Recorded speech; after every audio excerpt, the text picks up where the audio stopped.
Hola muchachos, bienvenidos a esta su clase de filosofía.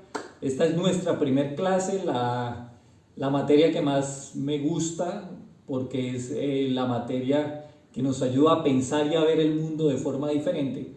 Y espero que ustedes nos acompañen en este proceso tan bello que es el descubrir del conocimiento. Vamos a hacer que estalle nuestro cerebro, que estalle nuestra sabiduría y que nos volvamos gente mucho más crítica.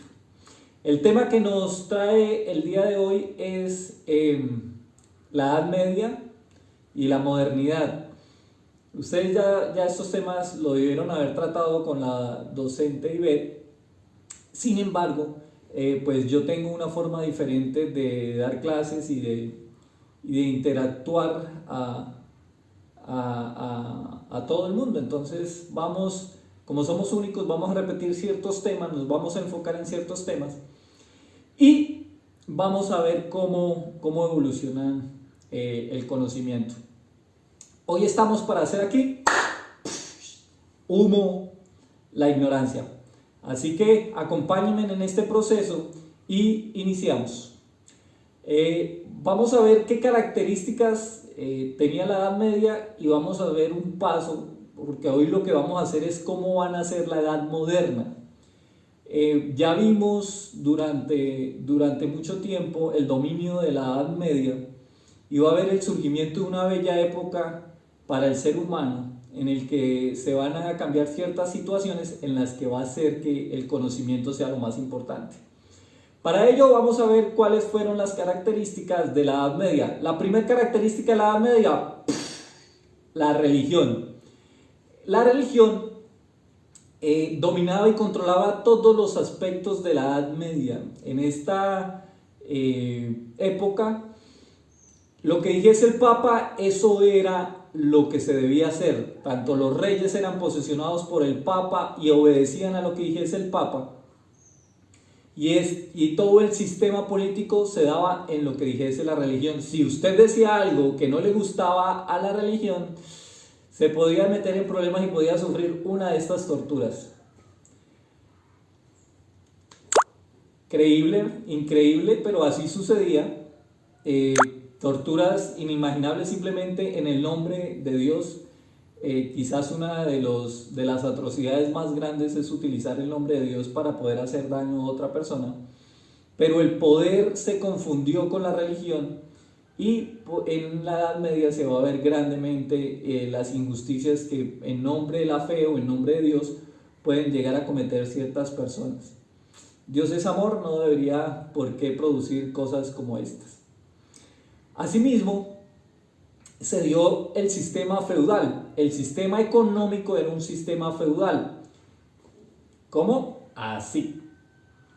El sistema feudal era un sistema donde habían unos pocos dueños de la tierra y el resto de personas, los vasallos, obedecíamos a esa persona y labrábamos la tierra y toda la ganancia y todo lo que se produjese en esa tierra era para el señor feudal y el vasallo pues simplemente obtener un lugar donde dormir y una alimentación. Prácticamente era una esclavitud porque todo el beneficio se lo llevaba el señor feudal.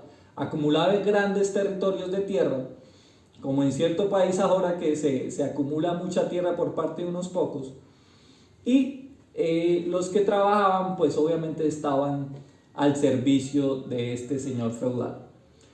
La tercera característica va a ser las cruzadas, que van a ser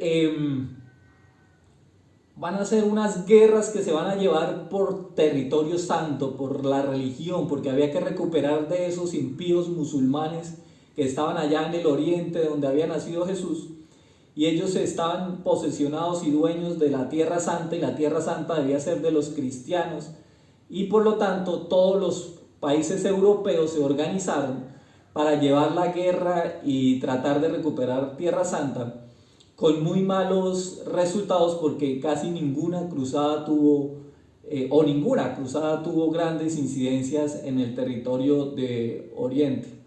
Y Oriente terminó siendo dueño de la Tierra Santa y aún todavía existen muchas disputas en ese territorio santo porque hay muchas religiones que creen que les pertenece.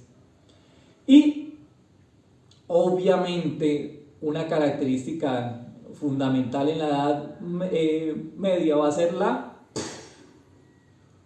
monarquía. Aquí mandaba el rey, perdón, mandaba el papa, y el papa mandaba al rey, posesionaba al rey, y el rey era dueño y señor de todo lo que se hiciese. Lo que dijera el señor monarca, lo que dijese el rey, era palabra de Dios, había que obedecerlo a costa de, si fuese mal papa, mal rey o buen rey, tocaba aguantárselo y tocaba ser vasallo y obediente.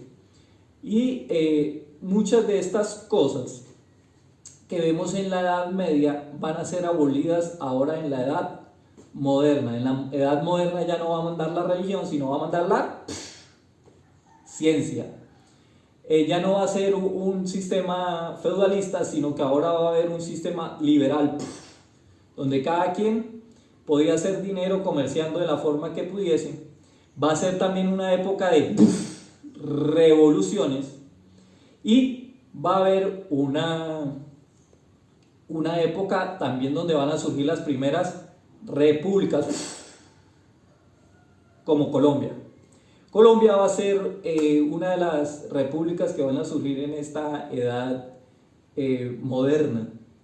Está bien claro que duró 3 siglos esta edad moderna, desde el siglo XV, prácticamente desde el descubrimiento de América, hasta el siglo XVIII, más o menos finales del XVIII, cuando comienzan a haber las primeras revoluciones, y ya en el siglo XIX nosotros nos vamos a revolucionar también. Así que ahondemos un poco más de cómo se da este paso entre la Edad Media y la Edad Moderna. Habíamos dicho que la Edad Media iba desde el siglo V hasta el siglo XV, mientras la Edad Moderna va a ir desde el siglo XV hasta el siglo XVIII. Y pues obviamente, como ya vimos, es una transformación de visión, es un cambio rotundo de visión del mundo, de una visión religiosa a una visión científica, de una obediencia total al rey a una revolución, e incluso se terminan asesinando reyes, y de guerras por cruzadas y por religión, por recuperar territorio, a guerras por la independencia de cada país y por el derecho a elegir a sus propios representantes.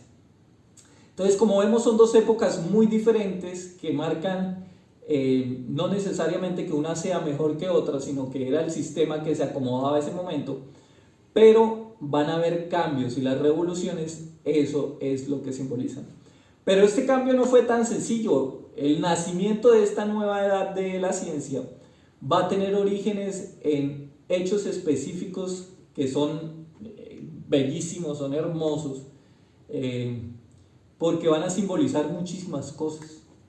Así que vamos a iniciar cuáles fueron las características que dieron inicio a esta revolución, del pensamiento. Así que vamos a dejar por el momento de un lado a la Edad Media, y por otro lado vamos a dejar a la Edad Moderna. Y nos vamos a centrar en estos momentos en el paso de una a otra. Hechos históricos importantísimos dieron el paso del uno al otro. Lo primero fue la invención de Nuestra Señora, la imprenta. La imprenta va a ser una revolución que va a ser, mejor dicho, imprenta, estalla. Exacto. Va a ser una explosión en el conocimiento gracias a la imprenta. Antes, nosotros para escribir un libro, pues solamente los clérigos, o sea, los sacerdotes, los monjes, eran los que podían tener acceso, sabían leer y sabían escribir, y toda su vida se dedicaban a escribir la Biblia a mano. Imagínense una Biblia, y era el único libro que se reproducía en la Edad Media, pues casi el único. y todos estos libros tenían que reproducirse a mano. Una persona con caligrafía muy bonita, muy bella y todo lo que ustedes quieran, pero a mano tenía que escribir las Biblias. Entonces imagínense cuántos ejemplares de Biblias había, muy poquitos, y era el único libro que se reproducía. Y otros libros que también se escribían a mano, entonces era muy largo el proceso y solamente los libros estaban para un grupo muy pequeño.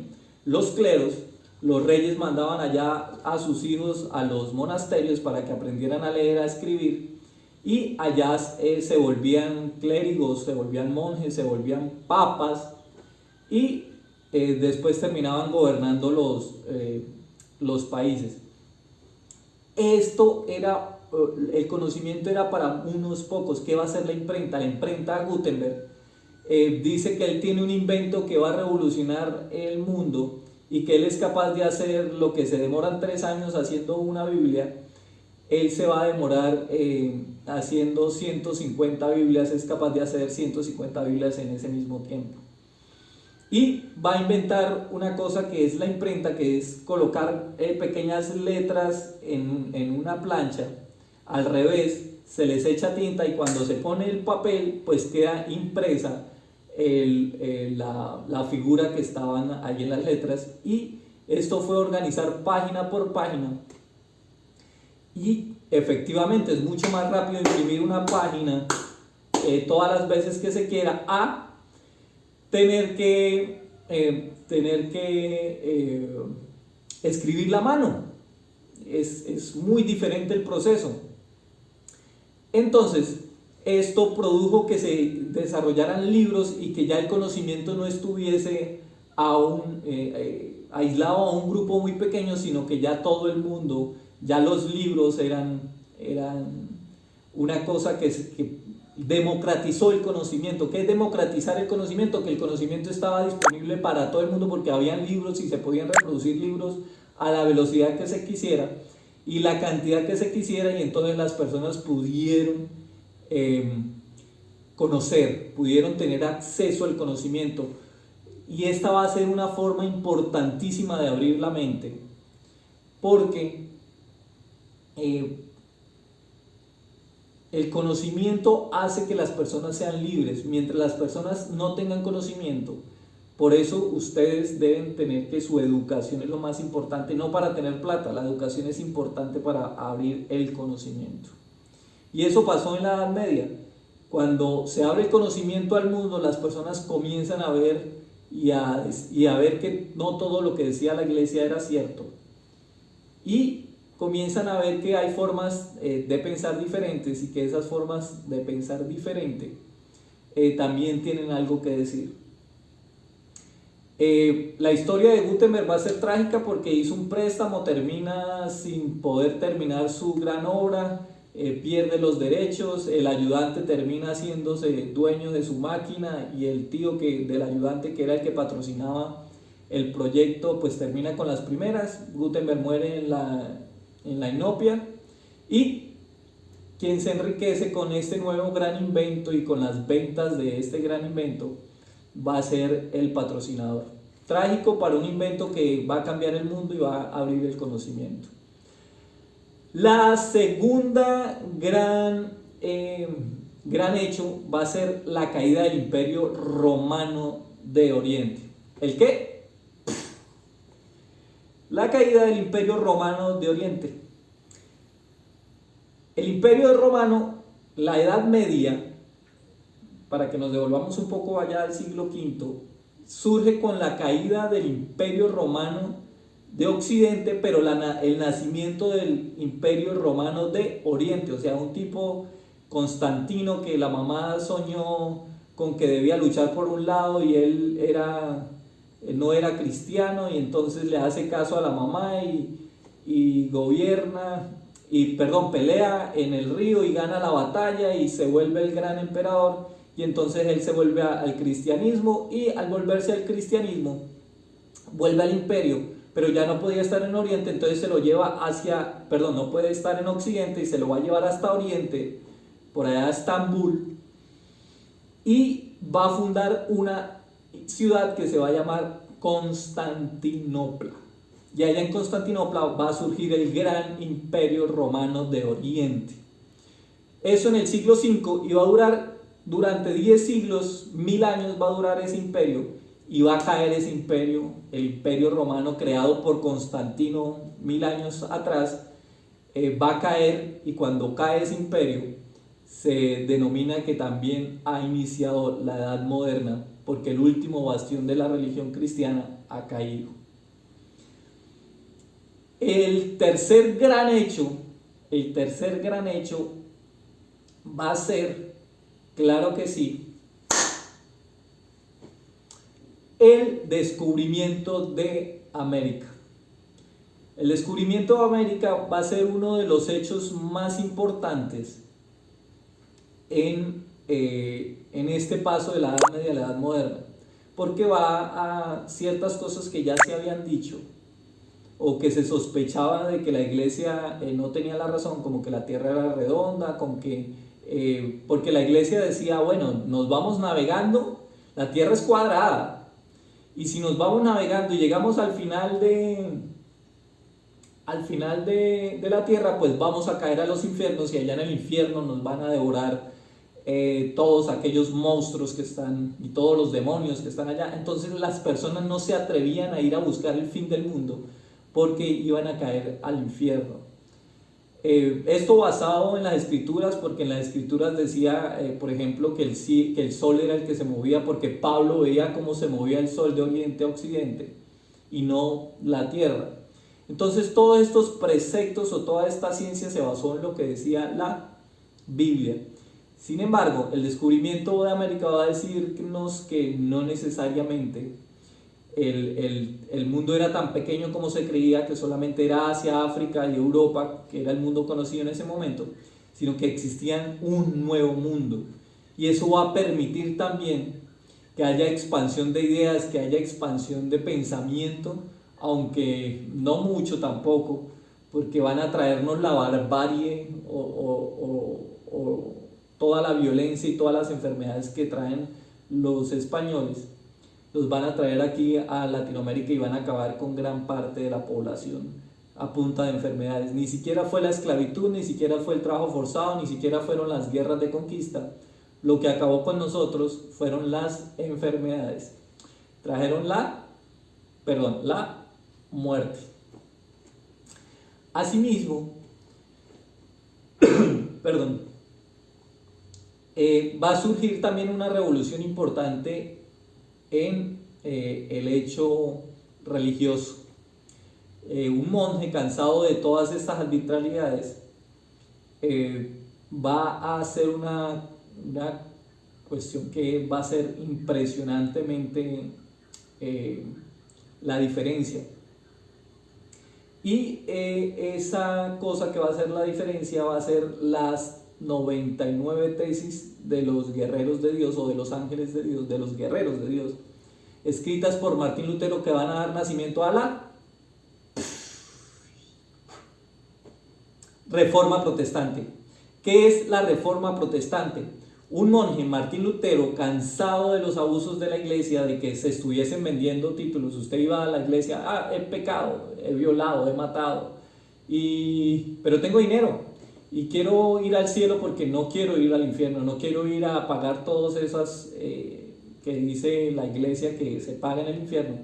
Entonces, ¿qué debo hacer, señores de la iglesia? Y las señores de la iglesia decían, pues tráigame dos barriles de oro, y con eso yo le firmo un documento donde usted es dueño de era la venta de indulgencias. Y me vendían una indulgencia diciendo que mi pecado estaba perdonado y que podía ir directo al cielo, y que ya con este documento que me daba el Papa, pues yo tenía garantizado el cielo. Eso era una de las tantas cosas. Había corrupción dentro de la iglesia, no se debía cobrar. La iglesia no debía matar personas porque no creyesen o porque dijesen cualquier cosa que les pareciera herejía. Las mujeres bellas no tenían por qué ser discriminadas por supuestamente eran las hijas del diablo y la tentación para los hombres. Entonces, todas estas cosas, Martín Lutero dijo, no, esto hay una corrupción, yo creo que no es correcto, y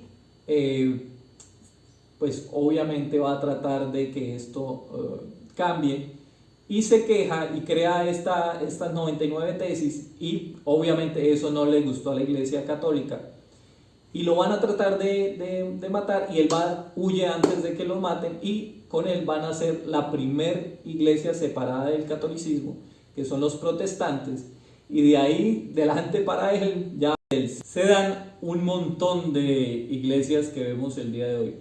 Esa reforma protestante llevó a que la Iglesia Católica también viese y mirara qué estaba haciendo mal, qué era, por qué estaba perdiendo tantos feligreses, tantas personas, por qué estaba trayendo tanto la nueva religión protestante y había perdido incluso reinos. Algunos reyes se declararon protestantes, como los reyes de Inglaterra.